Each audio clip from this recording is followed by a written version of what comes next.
वैसे मुझे बयान शुरू होने से पहले ही मस्जिद के आपके सदर साहब ने कान में कहा, आपके ऊपर कोई पाबंदी यहाँ पर नहीं है, आप जो चाहे जितना चाहे बोल सकते हैं। लेकिन मैं सदर साहब से कहता हूँ, पाबंदी लगा भी देते तो हम धज्जियां उड़ा के भी जाते हैं, इसलिए कि पाबंदी हुजूर पाक सल्लल्लाहु अलैहि वसल्लम का नाम लेने के लिए कोई माँ ने आज तक जन्म नहीं लिया, किसी माँ ने आज तक ऐसा बेटा जन्म नहीं दिया जो हुजूर पाक सल्लल्लाहु ताला अलैहि वसल्लम के नाम पाक को इस रूए जमीन से खत्म करके दिखा सके। हमारा जुर्म क्या है, हमारा कसूर क्या है, हम बोलते क्या है? हम बात सिर्फ मेरे मुस्तफा करीम सल्लल्लाहु अलैहि वसल्लम की करते हैं। और अगर ये हुजूर पाक सल्लल्लाहु अलैहि वसल्लम के नाम और उनके नामूस की बात करना जुर्म है तो हर बार करेंगे, हर बार करेंगे, 100 बार करेंगे और वक्त आए तो सरेदार करेंगे। इसमें कोई खौफ की बात तो है नहीं, इसमें कोई डर की बात तो है नहीं। जब हमने ये कह दिया है या रसूल अल्लाह, ये दिल भी तुम्हारा, ये जान भी तुम्हारी, हम आए यहाँ तुम्हारे लिए और उठे भी वहां, जब सब उनके लिए है तो फिर डर किस बात का? खौफ ना रख रजा जरा, तू तो है अब्दे मुस्तफा, तेरे लिए अमान है, तेरे लिए अमान है। बेंगलुरु के गयूर नौजवानों को मैं कुछ बातों से बेदार करना चाहता हूँ। तुम्हारी एनर्जी, तुम्हारी ताकत खामखा जाया नहीं होनी चाहिए। सड़कों पर बर्बाद किए जाने के लिए तुम्हें ताकत नहीं दी गई। अल्लाह ने तुम्हें जो ताकत और एनर्जी दिया है, जो तुम्हें पावर दिया है, वो नशे के अड्डों पर बर्बाद करने के लिए नहीं, और ना ही गलियों कूचों पर रात भर गुजारने के लिए, और ना ही बेमहल और बेवक्त एहतजाजात करके अपने आप को जोश में डालने के लिए। तुम्हारी एनर्जी और तुम्हारी ताकत एक एक पल किस चीज के लिए दी गई है पता है? जिंदगी ये नहीं है किसी की, जिंदगी है नबी की, नबी की, और ना समझ मरते हैं जिंदगी के लिए, और जीना मरना है सब कुछ नबी के लिए। तुम्हारी जिंदगी इतनी सस्ती नहीं है, तुम्हारी जिंदगी इतनी हल्की नहीं है कि कोई चोर उचक्का हाँकता हुआ तुम्हें किसी भी तरह से लेकर चला जाए और अपने अपने मकासद का निशाना बनाए। ऐ नौजवानों, जिस दौर में आप जी रहे हो, होश और हवास के साथ जियो, कानूनी मामलात और उसकी पेचीदगियों को समझो। दुश्मन किस अंदाज से तुम्हें वार कर रहा है, इस चीज को महसूस करो।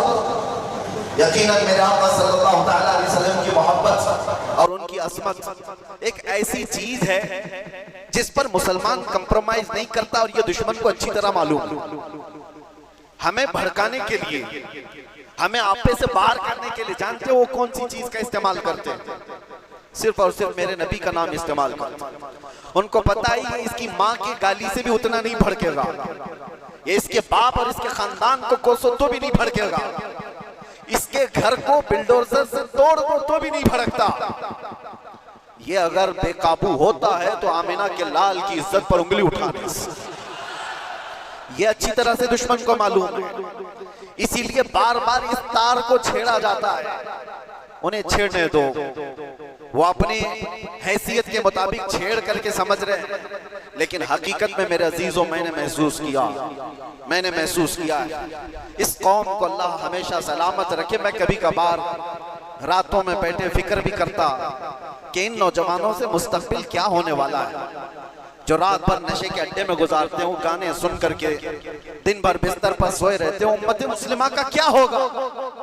हम पहले बहुत जज्बाती तकरीरें कर चुके, माशरे की इस्लाह के लिए हर बुराई पर हम उंगली रख चुके, बहुत फिक्र अंदाज, काफी फिक्र होती थी।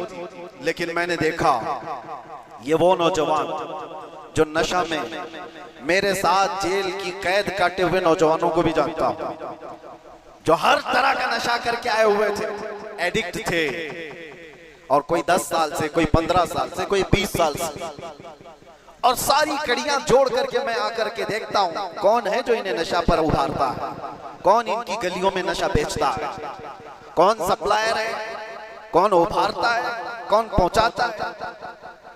कानून को भी मालूम है कहां बिक रहा है, कहां सप्लाई हो रहा है, सबको पता है। और खासकर तुम्हारे मोहल्ले क्यों टारगेट हैं, कभी सोचा आपने?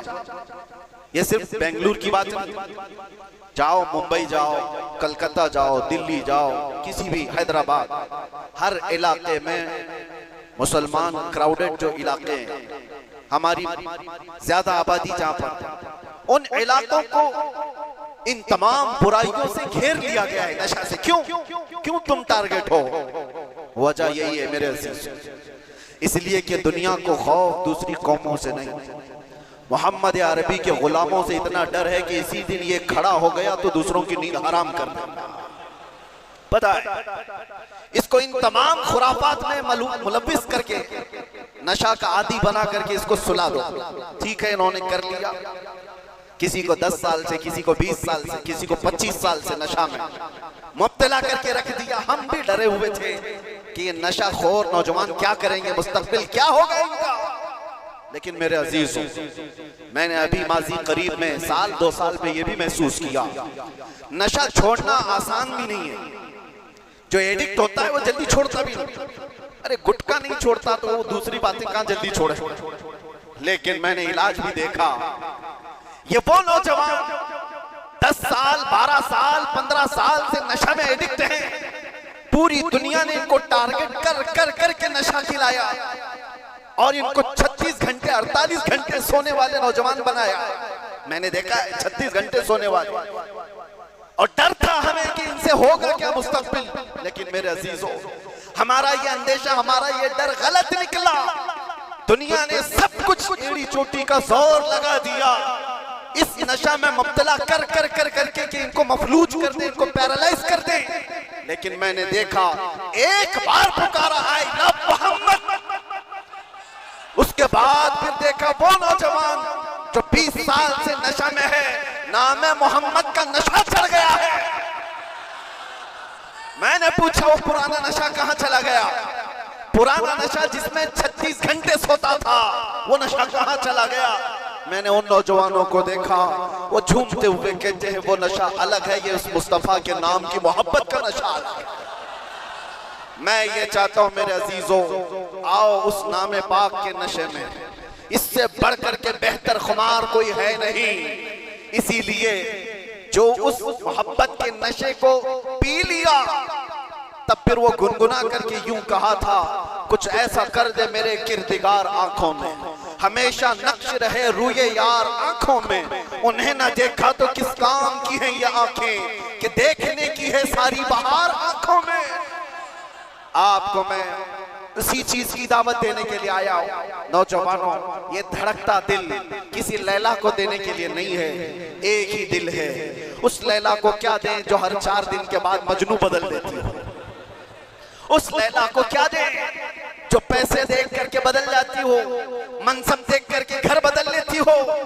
हम उस दरबार में अपने आप को डाल दें जहां के मुतालिक ये कहा, जब तक बिके न थे तो कोई पूछता न था।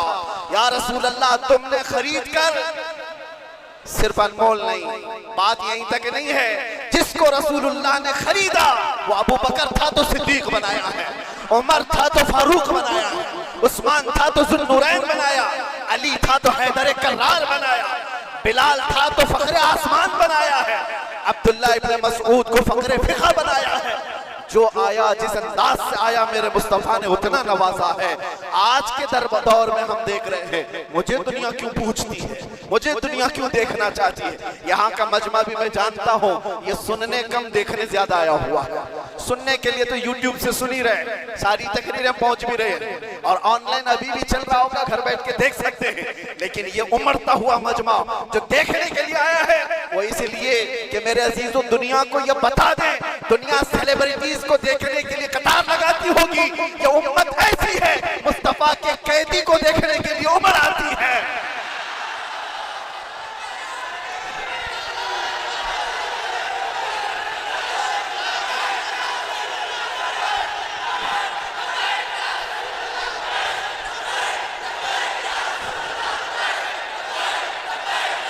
वरना तवज्जो मेरे अजीजों, इस भरी दुनिया में हम जानते हैं जेल से छूटा हुआ आदमी मुंह छुपाकर घूमता है। लोग क्या बोलेंगे, जेल से आया है, ना हम जाने में मुंह छुपाए थे, ना आने में मुंह छुपाए। अरे वो छुपा करके वो जाए जो चोरी करके गया हो, जो डकैती करके गया हो, रेप केस में अंदर गया हो, माल खा करके अंदर गया हो, वो क्यों मुंह छुपाए जो लब्बैक या रसूलुल्लाह कह कर गया हो। आपके लिए भी मैं कह रहा हूं, मुंह छुपाने की नहीं, ये मुंह उठाने का वक्त है, उठाने का वक्त है। इसलिए कि मेरे अजीजों, उस नामे पाक के बाद अगर कोई मुसीबत आती है तो ये हुकूमतें या ताकतों के जरिए से वो तो जरिया बनते हैं। असल बात ये है कि हमें अल्लाह तबारक व तआला उस अजीम इम्तिहान से गुजारना चाहता है जो बिलाल हबशी को दिया गया है, जो खब्बाब बिन अल-अरत को दिया गया है, जो खुबैब बिन अदी को दिया गया है, जो ज़ैद बिन दसना को दिया गया है। मैं तारीख पढ़ता हूँ, हमेशा एक बात याद आती है, मेरे साथ भी सेम मामला हुआ था। हालांकि कंपेरिजन कुछ नहीं, बिला तशबीह बिला तमसील। इमाम अहमद बिन हम्बल 5 लाख हदीसों के हाफिज हैं। आपको एक फतवे की वजह से, एक फतवे की वजह से अल्लाह को हुक्म दिया कि इस बार फिर इनको कोड़े मारो, इनको फतवा वापस लेने के लिए कहो। एक शख्स ने कान में आकर के कहा, वो भी बड़े आलिम थे उस वक्त, कहा कि आप मुझसे कान में कह दे से मैं सारा मामला सही कर लूंगा, निपटा लूंगा। आपने कहा मेरे मुस्तफा की इज्जत और उनकी शरीयत कानों में नहीं बोली जाती, कानों में नहीं, इसलिए हम भी भरे मजमा में कहते हैं। आप जा रहे थे तो एक मशहूर चोर था बगदाद, उसने पुकार करके क्या कहा, अहमद बिन हम्बल सुनो, मैं चोरी में 1500 कोड़े खा चुका हूं, चोरी कर कर करके बार बार पकड़ा जाता हूं, कोड़े खाता हूं, लेकिन फिर भी मैंने चोरी नहीं छोड़ी, चोरी अभी तक मुझसे छूटी नहीं है। ऐ अहमद बिन हम्बल, मैं चोरी छोड़ भी दिया अगर तो ज्यादा से ज्यादा मेरे बच्चों के पेट पे फर्क आ सकता है। आप ये कोड़ों के डर से हक बात बोलना न छोड़ें, इसलिए कि अगर आप समझौता कर लिए तो पूरी उम्मत बर्बाद हो जाए। इमाम अहमद बिन हम्बल कहते हैं, अच्छे अच्छों से बढ़ करके उस चोर ने दर्स दिया था, उस चोर ने सबक सिखा दिया था कि लोग सजाओं के डर से जब चोरी नहीं छोड़ते तो हम सजाओं के डर से मेरे मुस्तफा का नाम लेना क्यों छोड़ दो, हुजूर की इज्जत पर बात करना क्यों छोड़ दो। और अब तो हमें पता है हमारी जिंदगी बची क्या है, हमारी जिंदगी की असर हो गई। जिसकी उम्र 40 साल के करीब होती है वो कहा जाता है असर का वक्त हो गया उसकी जिंदगी। असर से मगरिब में कितना टाइम रहता है, सूरज डूबने को बहुत थोड़ा सा वक्त रहता है। हमारी जिंदगियों की असर हो गई, मगरिब में थोड़ा सा वक्त बाकी है। जो जीना था रब तबारक तआला ने खुशियां अता की, बचपना भी खुशहाल, हमारी जवानी भी खुशहाल, हमने जो पढ़ना था पढ़ लिया, शादी बच्चे सब हो गए, तिजारत भी हो गई, माल भी, घर भी, सारी चीजें अल्लाह ने जो जीने की दुनिया में सराय सब अता कर दी। अब इस वक्त जब असर से मगरिब का वक्त हो चुका हो, आदमी अगर अल्लाह के जिक्र से मुंह फेर ले और इधर सूरज डूब जाए तो फिर उसकी जिंदगी इससे ज्यादा नहुसत में नहीं आ सकती। उससे बदकिस्मत कौन है जिसकी फजर अच्छी हुई, जोहर अच्छी हुई, असर तक अच्छे पहुंचा और असर के बाद बिगड़ गया, तो इससे बढ़ करके बदनसीब कौन है। इसलिए मेरे अजीजों, अब तो हम कंप्रोमाइज नहीं करने वाले, अब तो हम समझौता नहीं करने वाले। अब जो होना है, जिसको हमारे मुहावरों में कहा जाता है, जब सर ओखली में रख दिया तो मुसल से क्या डर, आदमी को पता है। बहरहाल आपसे मेरा एक मैसेज है, आपसे मेरा एक पैगाम, ये और फितनों का दौर आता जाएगा और फितनों का दौर बढ़ता जाएगा। मेरे नबी पाक सल्लल्लाहु अलैहि वसल्लम ने फरमाया, मैं देख रहा हूं फितने मेरी उम्मत पर इस अंदाज से आ रहे हैं जैसे बारिश के कतरे, बारिश के कतरे जिस तरह आ रहे हैं इस तरह से फितने आएंगे।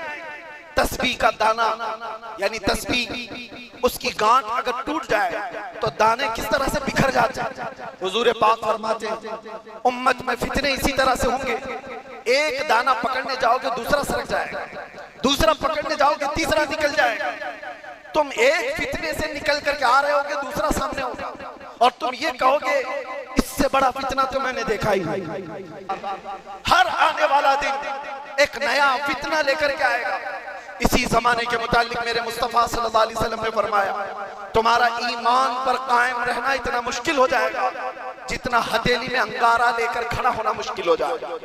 आग का अंगारा लेकर आदमी हथेली में खड़ा हो सकता है, कितना ही मुश्किल हो जाएगा। मैं देख रहा हूं उस दौर को, लोग हवाओं में ईमान बेच देते थे। आज जिसकी हवा देखा उसकी बोली बोलना शुरू कर दिया। इधर आंधी चल रही है, उसके पीछे भाग गए। इसीलिए हुजूर पाक सल्लल्लाहु अलैहि वसल्लम ने यह भी फरमाया था कि ताकत की बोलबाला ऐसा होगा कि लोग उसी को सब कुछ समझ रहे होंगे। आज वही है ताकत, हुकूमत, सत्ता जिसके पास है, लोग ये समझते हैं उनके साथ ही रहने में भलाई है, उनके साथ ही रहने में भलाई है कि कुछ उनका छूटा हुआ झूठा खाने को मिल जाएगा। मेरे अजीजों, ये ईमान की अलामत नहीं। हुजूर ने ये भी फरमाया, दज्जाल जिस वक्त जमाने में आएगा, दज्जाल उस वक्त का हाल ये होगा, हजारों की तादाद में लोग ईमान छोड़कर उसकी फौज में शामिल हो जाएंगे। और हुजूर ने फरमाया, दुनिया शुरू होने से लेकर कयामत तक उससे बड़ा कोई फितना नहीं। वो दौर भी आने वाला है। उस दौर की अलामत में क्या बताया मेरे आका ने? इरशाद फरमाया, सच को झूठ बना दिया गया होगा और झूठ को सच बना करके पेश किया जा रहा होगा। क्या आज ये पूरा निजाम कायम नहीं है? ये सारा मीडिया ये दज्जाली निजाम पर चल रहा है। ये सब दज्जाल के चेले जितने भी बैठ करके भोंकते हैं, जो सच्ची बात होगी उसको ऐसा तोड़ मरोड़ करके बयान करो कि वो झूठी लगने लगे, और झूठ को इतना सजाओ, इतना बोलो कि सच लगने लग जाए। आज उस दौर में तुम जी रहे हो। कितने बड़े बड़े चैलेंजेस है तुम्हारे पास, कितने बड़े बड़े चैलेंजेस है। ईमान पर कायम रहना मुश्किल हो जाएगा।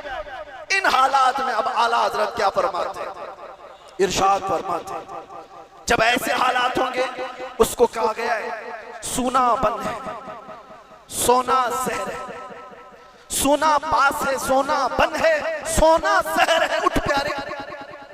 3 बार फरमाया आला, सोना पास है तेरे, सोना क्या है? गोल्ड तेरे पास है, सोना बन है। बन कहते हैं जंगल को, सोना जंगल सुना होगा नाम, वीरान है, बिल्कुल आवाज ही नहीं है, सोना जंगल है। सोना पास है, सोना बन है, और ऐसे वक्त में सोना जहर है। समझ में आई बात? 3 बार सोने का लफ्ज इस्तेमाल किया और तीनों में अलग अलग माने। सोना पास है, सोना बन है, और सोना जहर है, उठ प्यारे। तू कहता है मीठी नींद है तेरी मथी निराली, शहद दिखाए जहर पिलाए, कातिल डाइन शोहर खुश, इस मुर्दार पे क्या ललचाए दुनिया देखी भाली। आज उसी दौर में हम जी रहे हैं। शहद दिखाए जहर पिलाए। तुम्हें जितना सजा सवार करके दिखाया जाता है, ये असल दुनिया नहीं है नौजवान। मैंने ये सारी तमहीद इसलिए बांधी कि तुमको हाँक रही है दुनिया किस तरफ। तुम टेलीविजन पर थिरकने वाली तस्वीरों को देखकर फिदाई बन गए। तुम सोचने लग गए कि ये बड़ा स्टार आदमी है, ये हीरो है, ये एक्टर है, ये कोई एक्ट्रेस है, इसके पहने हुए कपड़े, इसका बनाया हुआ हेयर स्टाइल, इसके चलने के अंदाज, इसके खाने के अंदाज, इसने अगर किसी चीज की एडवर्टाइज की तो उसको लेकर पड़े जाना। ये दुनिया की दिखाई हुई पर्दे सीनी पर जिसके पीछे तुम पागल हुए जा रहे हो, ये वही दुनिया है जो शहद दिखा रही है और जहर पिला रही है। असल में मामला ये है मेरे अजीजों, तुम्हें इस वक्त जगाना हमारी बहुत बड़ी जिम्मेदारी है, बहुत बड़ी जिम्मेदारी है। तुम इस जादू को समझो, इस जादू को समझो जो दुनिया तुम्हें खींच रही है, क्या बनाना चाहती है। मैं साफ लफ्जों में अगर कहूं तो तुम्हें क्या बनाना चाहती है। एक नौजवान को देखा, कानों में बालियां, हाथ में चूड़ी और बालों में चोटी भी। हमने देखा अच्छा खासा नौजवान बन क्या गया, ना मर्द दिखता है ना औरत दिखता है। दुनिया तुझे तीसरी मखलूक बनाना चाहती है और तू शौक से इसके पीछे भाग रहा है। कभी सोचा भी नहीं। औरतों को क्या बनाना चाहती है, पूरे जिस्म का लिबास हटा दे, बस कपड़ों के टुकड़े ऊपर और नीचे लगा दे, और इसको ये कहते हैं कि दुनिया का सबसे बेहतरीन फैशन है। अगर नंगा रहना फैशन है तो भैंस ज्यादा फैशनेबल है, हो तो कुछ भी नहीं पहनती। जानवर सबसे ज्यादा फैशनेबल है, नंगे रहने को फैशन कहा जाता है। सोचो मेरे अजीजों, मैं ये बातें क्यों कह रहा हूं। वो निजाम भी मैं देख करके आया जहां भाई बहन की शादी को आज जायज करार दिया गया। हुकूमतों से लोग लड़ रहे हैं कानूनी हक लेने के लिए। इटली में, नीदरलैंड में लोग ये कानून पारित करवाना चाहते हैं कि भाई बहन से शादी करने की इजाजत दी जाए। अब तो दुनिया की कितनी ऐसी हुकूमतें हैं जो होमोसेक्सुअलिटी को पूरी तरह से अलाउ करके रखी हुई है। मर्द मर्द से शादी कर सकता है, औरत औरत से निकाह कर शादी कर सकती है, माँ बेटे के साथ चाहे तो रह सकती है, बाप बेटी के साथ चाहे तो रह सकता है। इसको फ्रीडम कहा जाता है। मेरे अजीजों, जानवरों से भी ज्यादा जलील तुम्हें बनाना चाहती है दुनिया। इसलिए मैं कह रहा हूं, उठो वो घर न हश्र न होगा फिर कभी। दौड़ो के जमाना चाल अपनी चल गया। तुम्हारे पास अब एक ही इलाज है, एक ही इलाज है, एक ही इलाज है। तुम कहां कहां से बच पाओगे इनके वार से। तुम्हारे घरों में जो टेलीविजन है, सोचते थे पहले कि टीवी चालू करेंगे तो नंगे नाच होंगे। अब वो जमाना भी गया। इस दुनिया ने तुम्हारे हाथों में पहुंचाया।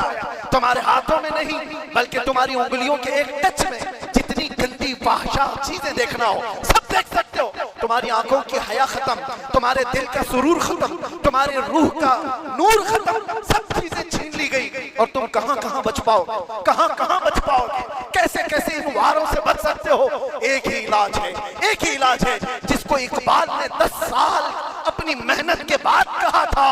वो इलाज ये है कि मोहम्मद से वफा तूने तो हम तेरे हैं। ये जहां चीज है क्या, लोहो कलम तेरे हैं।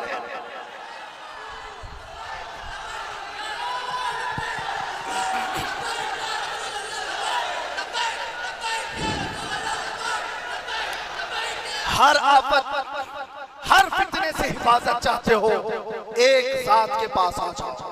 बुलहवस सुन, सीमो सर की बंदगी अच्छी नहीं, उनके दर की भीख अच्छी, सरवरी अच्छी नहीं।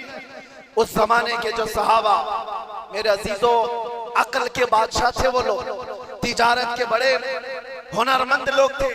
बारगाह मुस्तफा सल्लल्लाहु अलैहि वसल्लम में यूं ही नहीं आए थे अपना सब कुछ छोड़ छाड़ करके। आपको पता है मक्का से जब हिजरत करके साहब आए थे किस किस अंदाज से आए थे। एक साहबी ऐसे हैं, उनकी माँ ने कहा था अगर तुम जाओगे तो सारी जायदाद तुम्हारी खत्म कर दी जाएगी। कहा अभी क्या अभी लिख लो, जाना है तो मदीने जाना है। 27 साल का जवान है, 27 साल का जवान, और इतने मालदार घराने से कि वो खुशबू लगाकर चलते थे तो पूरे मक्का की गलियों में खुशबू, लोग सूंघ करके पहचानते थे। माँ ने कहा जाना है तो फिर जायदाद नहीं दी जाएगी। कहा मंजूर है, सब छोड़ दिया। जाने लगे तो माँ ने कहा जो तुम्हारे जिस्म पर कपड़े हैं ये भी हमारी कमाई के हैं, उतार के जाओ। उतार दिया, टाट के कपड़े पहन लिए, कांटे ऊपर से लगा दिए। कहा खुश हो, ले लो तुम्हारी दुनिया, तुम्हें मुबारक, मैं मेरे मुस्तफा के कदमों में खुश रहूंगा। निकल गए तो इतने पर भी काफी नहीं, पैसे वाला घराना था। माँ और बाप और उनके खानदान ने पैसे देकर गुंडों को खरीदा और कहा हमारा बेटा मदीने निकला हुआ है, बीच रास्ते में उसको पकड़ो, इतना मारो कि वो वापस आ जाए। माँ और बाप अपने बेटे को मारने के लिए गुंडे भेजे और वो गुंडे आए, नौजवान को इतना मारा कि नाक फट गई थी, पूरा खून खून हो गया, चलने के काबिल भी नहीं रहा। वो डाकू और गुंडे थक गए और कहा कि चल वापस चला जा अपने घर, हम मारना छोड़ देंगे। उस नौजवान ने कहा अब तो तुमने और भी मुश्किल कर दिया है, और भी मुश्किल कर दिया है। इस दर्द को सहने के बाद अगर मैं वापस चला गया तो मुझसे बड़ा बुज़दिल कौन होगा। अब तो मैं वापस नहीं जा सकता। 9 दिन का लंगड़ लंगड़ करके सफर किया, मदीने पहुंचे। अल्लाहु अकबर, कौन सी चीज थी जो उनको इस तरह खींची खींची लाती थी। मार भी खाया, जायदाद भी छोड़ी, घर भी छोड़ा, वालिदैन भी। और इधर साहबा कहते मगरिब का वक्त था, अजान हो चुकी थी, सब मस्जिद नबवी की तरफ जा रहे थे। मेरे आका सल्लल्लाहु अलैहि वसल्लम मस्जिद के बाहर है। अचानक हुजूर तशरीफ लाए बाहर, तो साहबा भी बाहर। हुजूर अपनी गर्दन ऊंची कर करके किसी का इंतजार कर रहे हैं। साहबा ने पूछा या रसूलुल्लाह कोई कबीला आ रहा है, कोई खानदान आ रहा है। हुजूर ने फरमाया नहीं, मेरा एक दीवाना मेरी मोहब्बत में मार खा के आया। हाय जिस दिन मेरे आका ये कह दे तो उसकी मेराज। अब सारे साहबा ने देखा नौजवान लगड़ते लगड़ते आ रहा है, जख्मों से चूरे। जैसे ही वो करीब आए मेरे आका ने अपनी चादर उठाई और उनको डाल दिया और वो जख्मों से चूर जो लंगड़ाते हुए आए नौजवान सहाबी हैं मुस्कुरा दिए और कहा मुझे चादर मिलने के बाद ऐसा लगा कोई जख्म ही नहीं था, कोई मार ही नहीं थी। इसी को हम कहते हैं या रसूल अल्लाह हर सितम हर मुसीबत गवारा है, एक बार तुम कह दो कि तू हमारा है।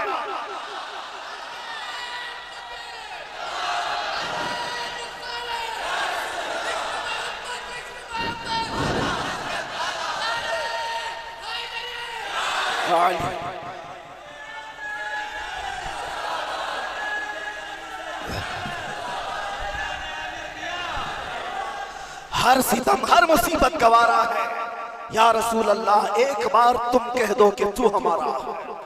मेरे नौजवानों, इस बात पर जीना शुरू कर दो, जिंदगी बड़ी आसान हो जाएगी, बड़ी आसान हो जाएगी। हर तकलीफ हर मुसीबत में सिर्फ इतना कह दो मैं हर चीज गवारा कर लूंगा, मेरे नबी की एक नजर मुझ पर हो जाए एक बार।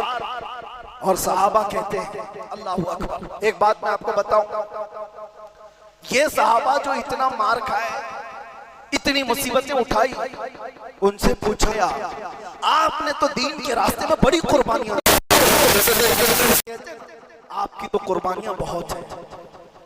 हाँ, उलमा से भी मैं कहता हूँ अल्लाह अगर हमको 1000 साल की उम्र दे और बिला नागा हर रात हम पूरी रात खड़े होकर हुजूर पाक की सीरत बयान कर करके लोगों में तबलीग करें, इसको भी अगर आप कहते हैं बड़ी कुर्बानी है, आओ सहाबा की बारगाह में, सहाबा की बारगाह। उस सहाबी से पूछा गया इतना कुछ बर्दाश्त किया, इतना कुछ मिला क्या आपको, बदले में क्या मिला?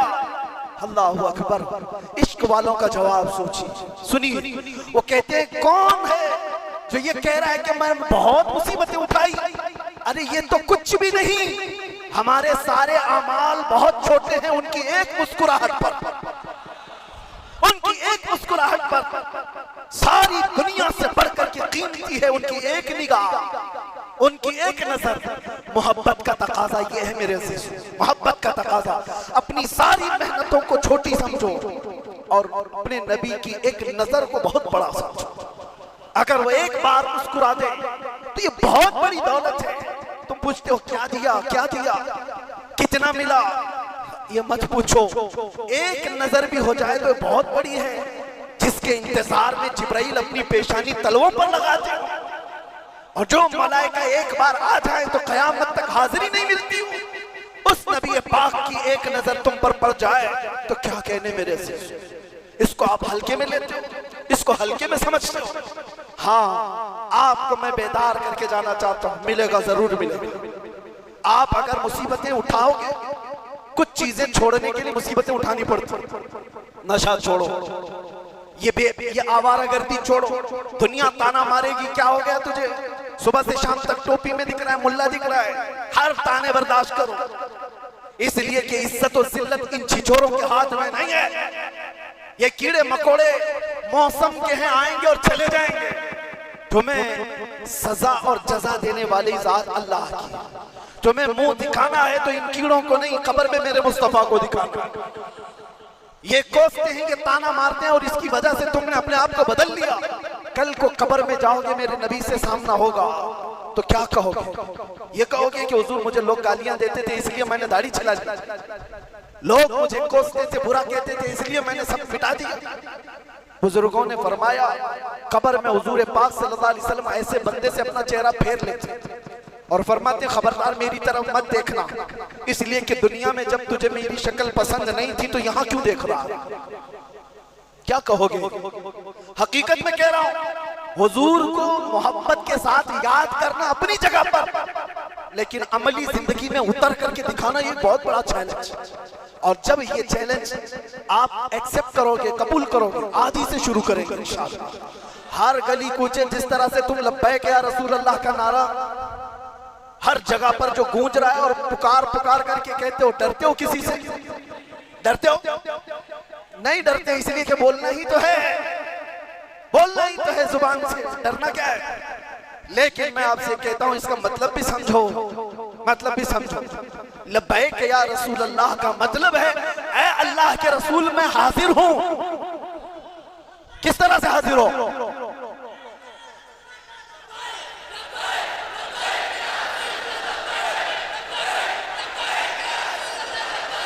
लब्बैक या रसूल अल्लाह। हम अल्लाह के रसूल की बारगाह में अपनी हाजिरी की बात कर रहे हैं, लेकिन हमें अपनी शक्ल भी देखना चाहिए। हम ऐसे वैसे को नहीं कह रहे हैं कि मैं हाजिर हूं, हम उस बारगाह में कह रहे हैं जो हमारे दिलों के हालात भी जानता है, जो मदीने में बैठ करके बेंगलुरु में होने वाले इस जलसे को भी देखता है। हमारा मानना है कि नहीं, हुकूमत के ओहदेदार के पास भी कोई ड्यूटी लेकर के जाते हैं नौकरी के लिए कि मुझे ये नौकरी मिल जाए, आपकी बारगाह में मैं हाजिर आया हूं, वो सबसे पहले तो ये पूछेगा। हमें उनसे कहता हूं ये भी एक अमानत है, बात को जैसी है वैसी पेश करो। एक मसला मैं आपको बता रहा हूं, जेल का एक कैदी नौजवान, मैं पूरी तफसील नहीं बता रहा, लेकिन इतनी बात जरूर है कि वो नामूसे रिसालत का सफीर शब बारात शाबान की फिर फौरन तौबा किया कि अल्लाह के नबी ने मना फरमाया, मुसीबतों से घबरा करके मौत की तमन्ना करना जायज नहीं, हराम है। वो नौजवान कहते फौरन मैंने तौबा किया, मुझे मेरे नबी का ख्याल आया। वो कहता है रात की तारीकी हुई थी, मैंने उस दिन खाना भी नहीं खाया इसी गम में कि काश अगर बाहर होता तो ईद का माहौल होता, लोगों में घुल मिल रहा होता, घर में खुशियों का माहौल हो। लेकिन वो कहता है वो रोशनी टार्च की नहीं थी, इतनी बढ़ती गई बढ़ती गई बढ़ती गई, बाद में मैंने महसूस किया कि किसी की आहट महसूस की जा रही है। मैंने घबरा करके पूछा कौन आया है?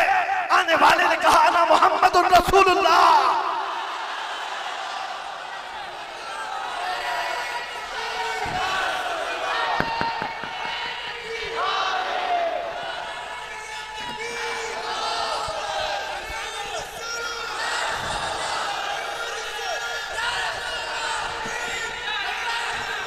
फिर हम कहते हैं मेरे नौजवानों, इसी दिन के लिए तो मैं कहता हूं हर सितम हर मुसीबत गवारा है, या रसूल अल्लाह तुम कह दो कि तू हमारा। हर नौजवान अगर उस दिन के इंतजार में जीना शुरू कर दे, वो दिन दूर नहीं, वो आएंगे, आते होंगे, अभी आएंगे, वो आएंगे, आते होंगे, अभी आएंगे। यही सोच के हमने महफिल को सजा रखा है। हवा का मौसम बता रहा है, वो जुल्फ अपनी लहरा रहे हैं, सवारी तैबा से चल पड़ी है, हुजूर तशरीफ ला रहे हैं। लब्बैक या रसूल अल्लाह, लब्बैक या रसूल अल्लाह, लब्बैक या रसूल अल्लाह।